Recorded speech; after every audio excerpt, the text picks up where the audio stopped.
4 happy days brings in another moon. But oh, methinks, how slow this old moon wanes. She lingers my desires into a step-dame or a dowager, long withering a young man's remedy. 4 days will quickly steep themselves in night. 4 nights will quickly dream away the time, then the moon, like a silver bow in the bent of heaven, shall behold the night of our solemnity.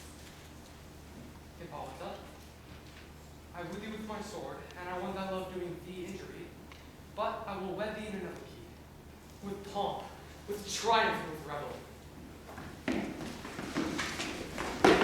Happy meet Theseus, our renowned Duke. Thanks, good Aegeus. What's the news with thee? Full of vexation come I, with complaint against my child, my daughter Hermia. Stand forth, Demetrius, my noble lord. This man hath my consent to marry her. Stand forth, Lysander.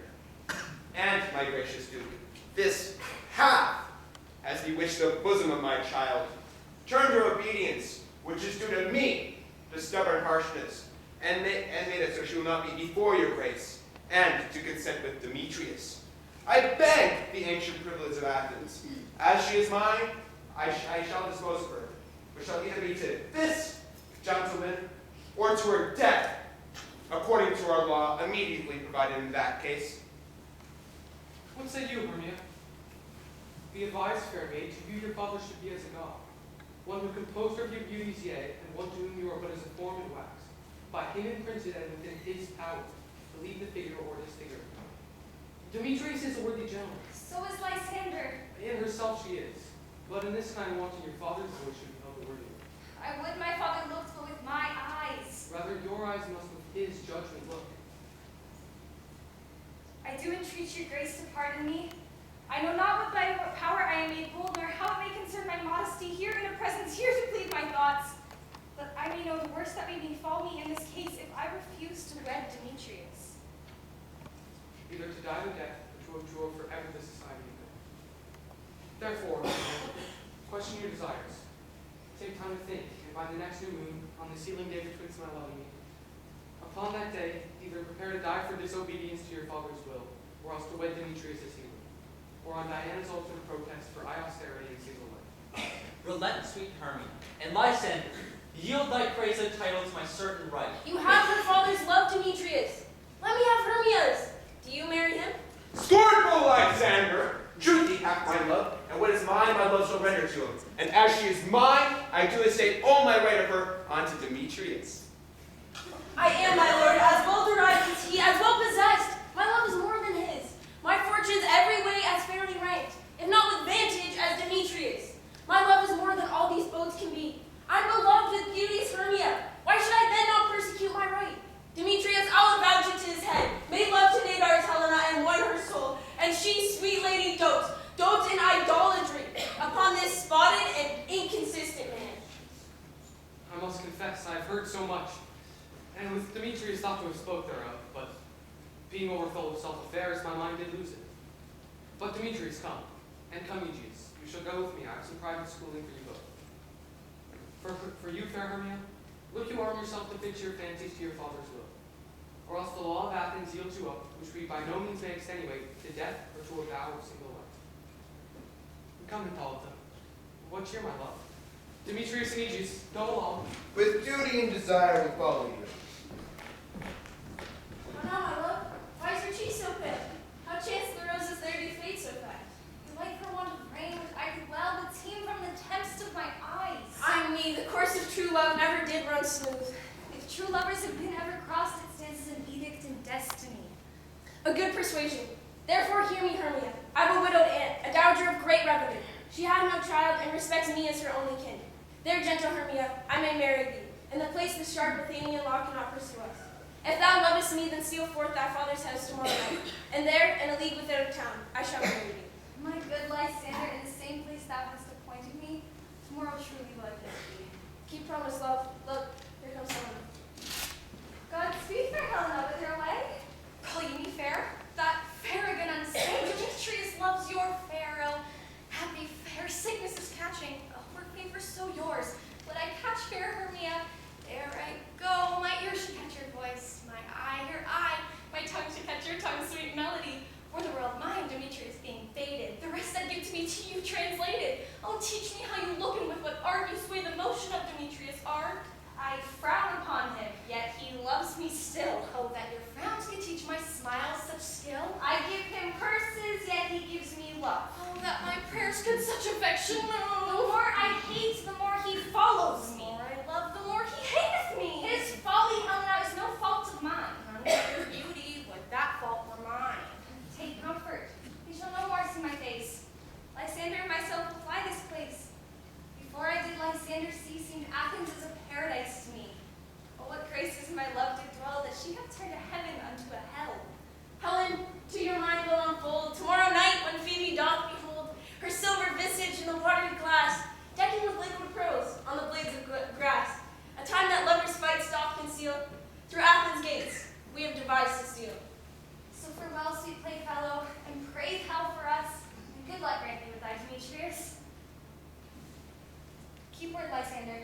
We must starve our sight from lovers' food till morrow deep midnight. I will, my Hermione. Helena, adieu. As you dote on him, Demetrius dotes on you.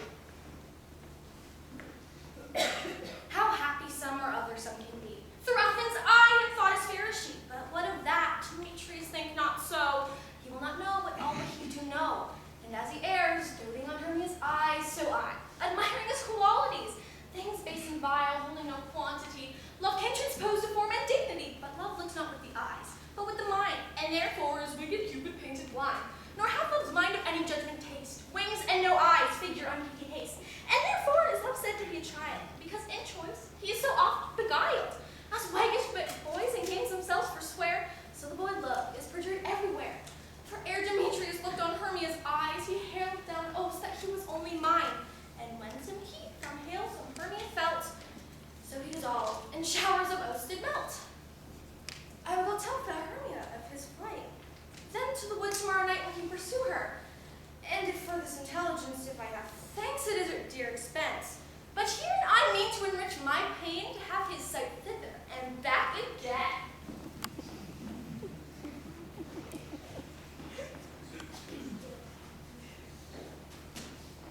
All our company here, you were best to call them generally, man by man, according to the script. Here's a scroll of every man's name which is thought fit through all Athens to play with our interlude before the Duke and Duchess on his wedding day at night. First, computer prints, say what the play treats on. Then, read the names of the actors and so crow to a point. Mary, our play is the most lamentable comedy and most cruel death of Pyramus and Thisbe. A very good piece of work, I assure you, and to Mary. Now, computer prints, call forth the archivist scrolls. Masters, spread yourselves. Answer as I call you. Nick Bottom, the weaver. Ready. Name what part I am for and proceed. Nick Bottom, you are set down for Pyramus, What is Pyramus, a lover or a tyrant? a lover who kills himself, most gallant for love. That will add some tears in the true performing of it.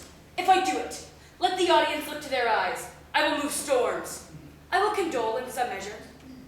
To the rest yet, my chief, humors for a tyrant. Now name the rest of the players. Francis Flute, the bellows mender. Here, Peter Quince. Flute, you must take Thisbe on you. What is Thisbe? A wandering knight? It is the lady that Pyramus must love. Nick, let me not play a woman. I have a beard coming. That's all one. You shall play in a mask and speak as small as you will. And now I hide my face, let me play Thisbe too. I'll speak in a monstrous little voice. Thisbe, Thisbe. Ah, Pyramus lover dear, thy Thisbe dear, and lady dear. No. You will play Pyramus, and Flute, you Thisbe. Well, proceed. Tom Snout, the tinker. Here, Peter Quince. Snout, you are set down for Pyramus's father. Myself, Thisbe's father. Snug, the joiner. You the lion's part. And here I hope is a play fitted. Have you the lion's part written? Pray you, if it be, give it to me, for I am slow of study. You may do it extempore, for it is nothing but roaring. And let me play the lion too. I will roar that will do any man's heart good to hear me.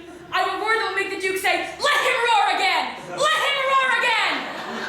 And you shall do it too terribly, that the Duchess and the ladies would shriek and they would have enough to hang us all. I grant you, friends, if you should fright the ladies out of their wits, they'd have no discretion but to hang us all. But I will aggravate my my voice that I will roar you as gently as any suckling dove. I will roar you to any nightingale. You can play no part but Pyramus.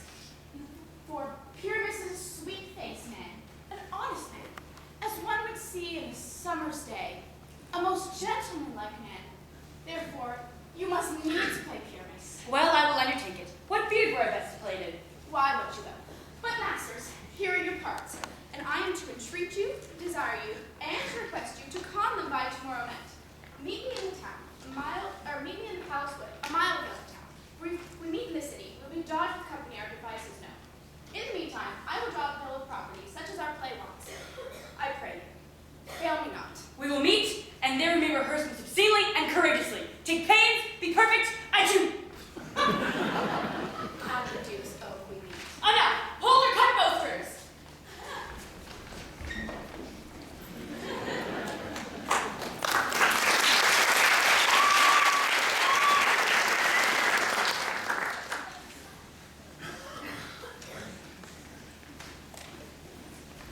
How now, spirit? Whither wandered? I must go seek some dewdrops here and hang a pearl in every cowslet's ear. Farewell, O loved spirits, I'll be gone. Our queen and all her elves come here anon. The king doth keeps his revels here tonight. Take heed the queen come not within his sight. For Oberon is passing fell in wrath, because that she, as her attendant hath, a lovely boy stolen from an Indian king. For she has never had so sweet a changeling. And jealous Oberon would have the child, a knight of his train, trace the forest wild. And she perforce withholds the loved boy, crowns him with flowers, and makes him all her joy.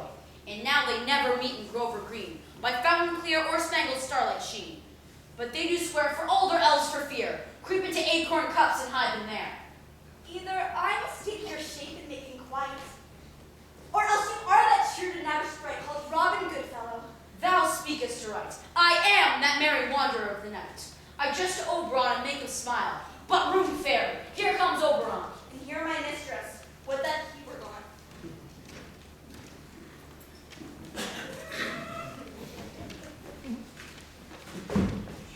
Ill met by moonlight, proud Titania. What? Jealous, Oberon? Fairy, skip hence. I have forsworn his bedding company.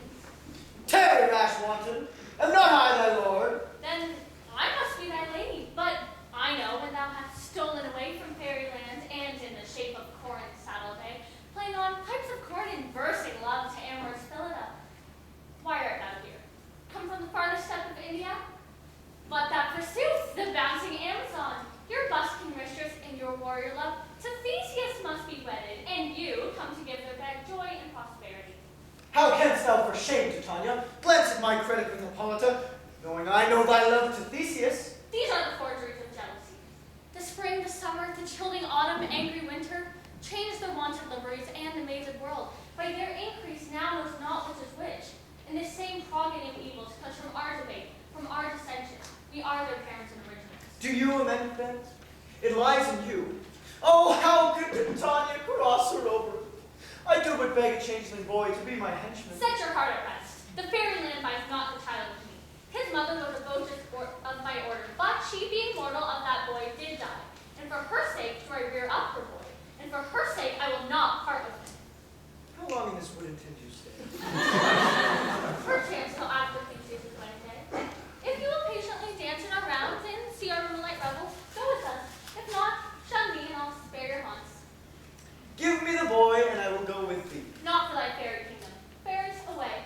We shall chide downright if I longer stay. Well, go thy way. Thou shalt not from this grove till I torment thee for this injury. My gentle puppet, come hither. Fetch me the flower, the herb I showed thee once. The juice of it on sleeping eyelids laid will make a man or woman madly dote upon the next live thing that it sees. Bring me this flower and be thou here again, ere the Leviathan can swim a league. I'll put a girdle around the earth in 40 minutes. Having once this juice, I'll watch Titania when she's asleep, and I'll drop the liquor of it in her eyes, and then the next thing she waking looks upon, be it on lion, on bear, on wolf or on bull, on meddling monkey or on busy ape, she shall pursue it with the soul of love. And ere I take this charm from off her sight, as I can do it with another herb, I'll make her render up her page to me. I love thee not, therefore pursue me not. But who comes here? I am invisible, and I will overhear their conference.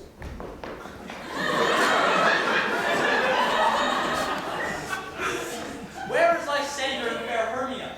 The one I'll slay, the other slayeth me. Thou toldst me they were stolen unto this wood, and here am I in wood within this wood, because I cannot meet my Hermia.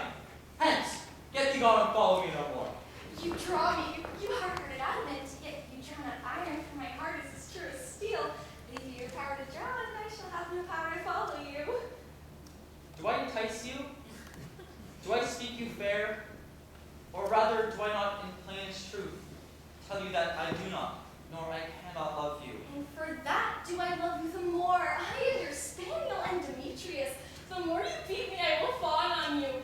Use me as but your spaniel. Spurn me, strike me, neglect me, lose me, and only give me leave. Unworthy as I am to follow you, and what with worser place can I beg of your love than a place of high respect with me, than to be used as you use your dog.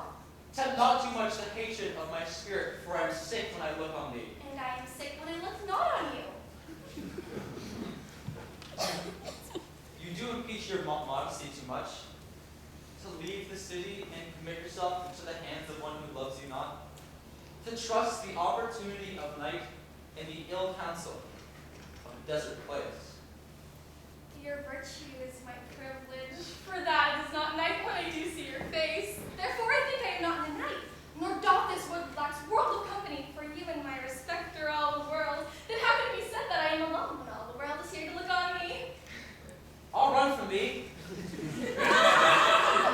hide thee in the brakes, and leave thee to the mercy of wild beasts. The wildest hath not such heart as you. I will not stay thy questions. Let me go. Or, if thou choose to follow, do not believe. But I shall do thee mischief in the wood. I in the temple, in the town, in the field, you do me mischief, fie, Demetrius! I will follow thee and make a heaven of hell to die upon the hand I love so well.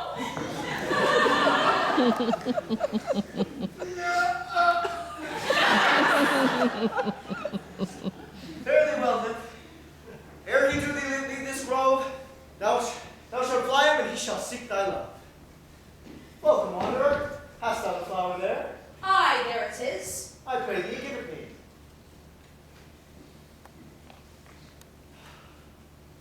Take thou some of it, and seek through this grove.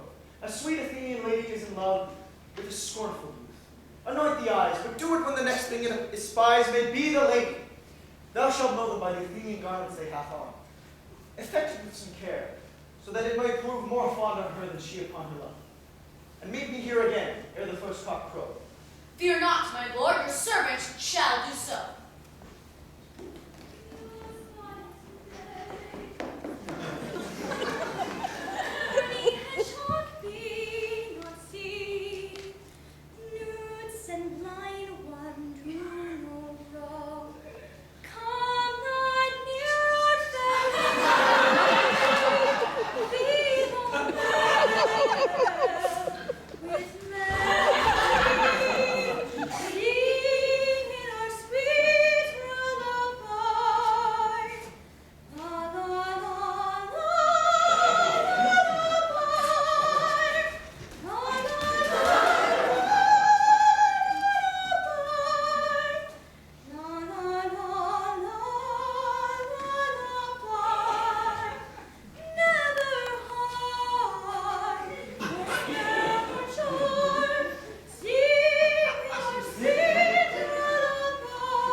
Wake when some vile thing is near.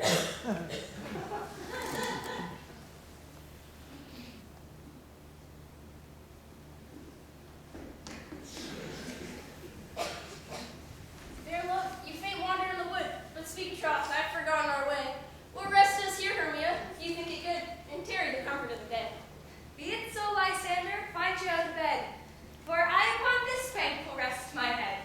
One turf shall serve as a pillow for us both. One heart, one bed, two bosoms, one troth. Nay, good Lysander, for my sake, my dear, lie further off, yet do not lie so near. Oh, take this sense, sweet of my innocence. Love takes the meaning in love's conference. I mean that my heart unto yours is knit, so that but one heart we can make of it. Two bosoms interchained with an oath, so that two bosoms and a single troth. And by your side no bedroom be denied. For lying so, Hermia, I do not lie.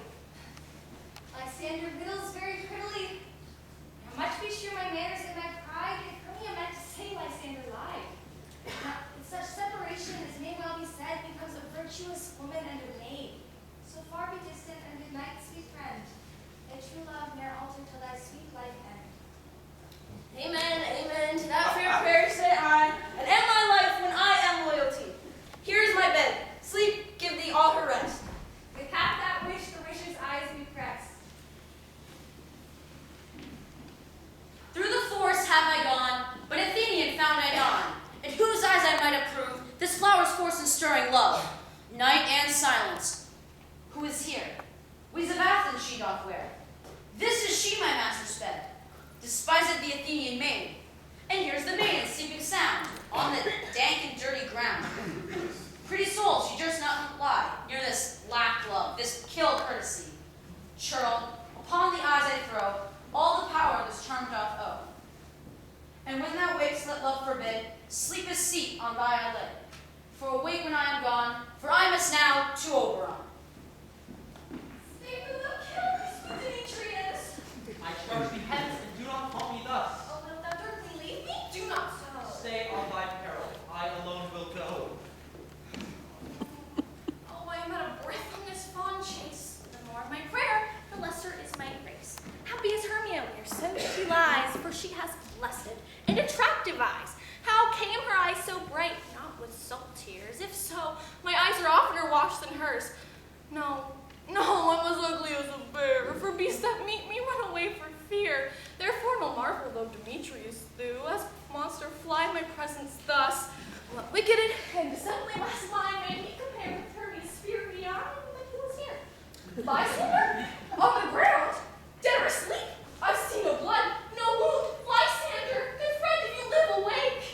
And run through fire I will for thy sake, transparent Helena, nature shows art, and through thy bosom makes me see thy heart. Where's Demetrius? Oh, how fit a name! That vile name will perish on my sword.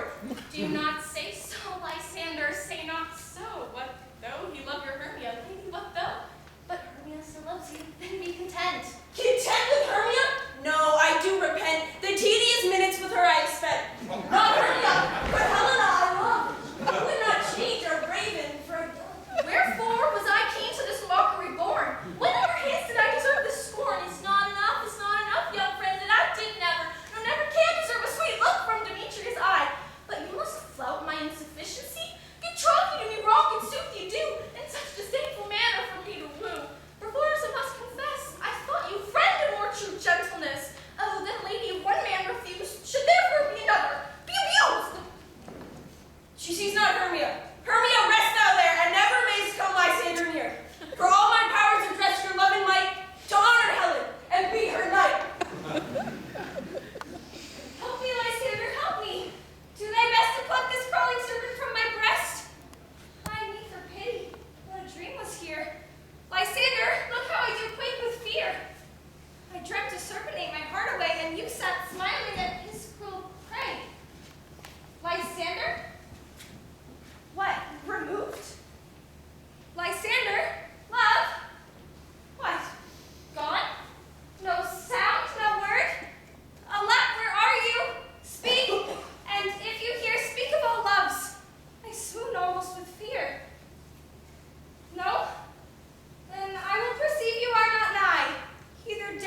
comedy of Pyramus and Thisbe that shall never please. First, Pyramus must draw a sword to kill himself, which the ladies cannot abide. How answer you that? Fire Larkin, a harmless spear. I believe you must leave the killing out when all is done. None of it. I have advice to make all well. Write me a prologue, and the prologue seemed to say, we will do no harm with our swords, and that Pyramus is not killed indeed. And, for more better assurance, tell them that Pyramus is not Pyramus, and that I, Nick Bottom, am Pyramus. This will put them out of fear. Well, we will have such a prologue, and it shall be written in 8 and 6. No, let it be 2 more. Make it 8 and 8. Will not the ladies be afeared of the lion? Roar! I fear it, I promise you. Masters, you ought to consider yourselves to bring in, God shield us, a lion among ladies is a most dreadful thing. For there's not a more fearful wildfowl than your lion living, and you ought to look to it. Therefore, another prologue must tell that he is not a lion. Nay, he must name his name, and half his face must be seen to the lion's neck, and he himself must speak through saying thus, or to the same effect, ladies, or fair ladies, I would wish you, or I would request you, or I would entreat you, not to fear, not to tremble, my life for yours. For if you think I come hither as a lion, it were a pity of my life. No, I'm man as other men are.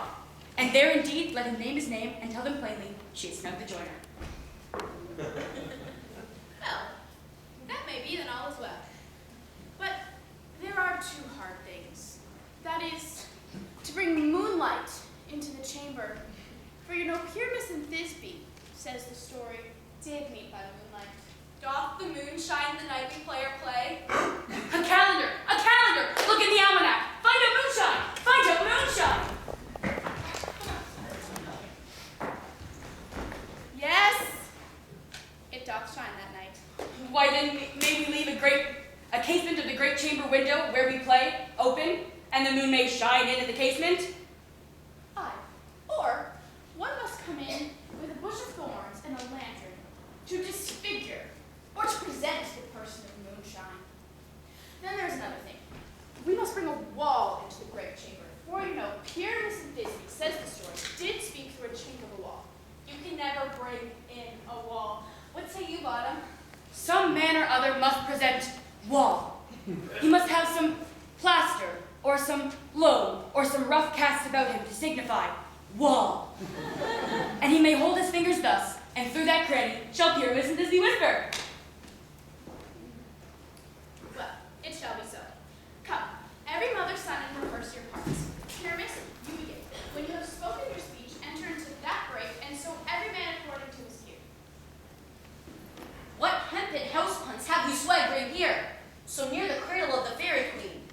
What a play toward! I'll be an auditor, or an actor too, perhaps, if I see fit. Pyramus, speak. Thisbe, stand forth. The flowers of odious savor sweet. Odors! Odors, savor sweet. But hath thy breath thy dearest Thisbe dear, which hark, a voice. Stay thou here a while, and by to thee I will appear. A stranger Pyramus than your play here. Most radiant Pyramus, a most lily white hue, a colorless rose red on triumphant prayer, most briskly juvenile hair, most lively Jew, as true as horse and never tire, amid thee Pyramus and ninnies too. Nine is two, man! Why, you must not speak that yet. That demands Pyramus. For you must understand, he goes but to hear a noise he heard, and is to return. Pyramus, enter! Your cue is past. It is never tired. Oh. As true as If I were fair, Thisbe, if I were only thine!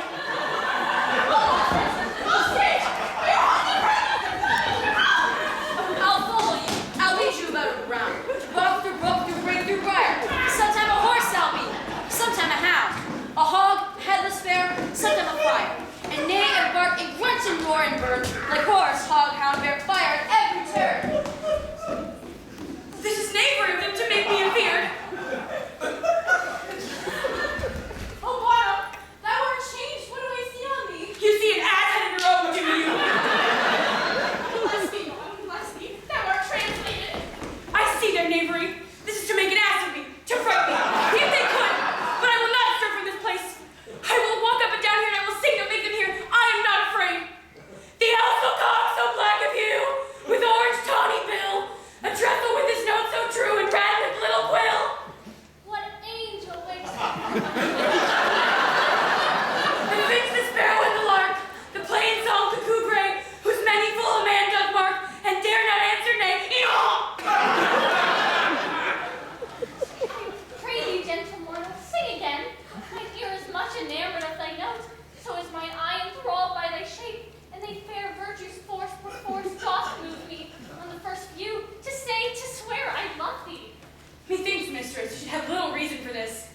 to say the truth, love and reason keep little company together nowadays. How are you wise, thou art beautiful? Not so, neither. But if I had wit enough to get into this wood, I have enough to serve mine own truth. Out of this wood do not desire to go. Thou shalt remain here, whether thou wilt or no. I am a spirit of no common rate. The summer still doth tend upon my state. And I do love thee, therefore go with me. I'll give thee fairies to attend on thee, and they shall fetch thee jewels from the deep, and sing while thou impressive flowers doth sweep. And I will purge thy mortal grosseness, so that thou shalt like an airy spirit go. Peace blossom, cobweb, mustard seed. And I, where shall we go? Be kind and courteous to this gentleman. Often his walks and gambol in his eye. Feed him with apricots and blueberries. Not to him else, and do him courtesy. Hail, mortal! Hail! I rent your worship mercy heartily. I beseech your worship's name. Cobweb. Good Monsieur Cobweb, I shall desire you more acquaintance. If I cut my finger, I'll make bold with you. Your name, honest gentleman? Peace blossom. Commend me to your Mistress Squash, your mother, and to Master Peascod, your father. Good Master Peas Blossom, I shall desire you more acquaintance too. Your name, I beseech you, sir? Mustard seed. Good Master Mustard Seed, I know your patience well. The same cowardly giant like ox beef hath devoured many a gentleman of your house. I promise you your kindred made my eye water ere now. I shall desire you more acquaintance, good Master Mustard Seed. Come, wait upon him, lead him to my bower. The moon, methinks, looks with a watery eye, and when she weeps, makes every little flower lament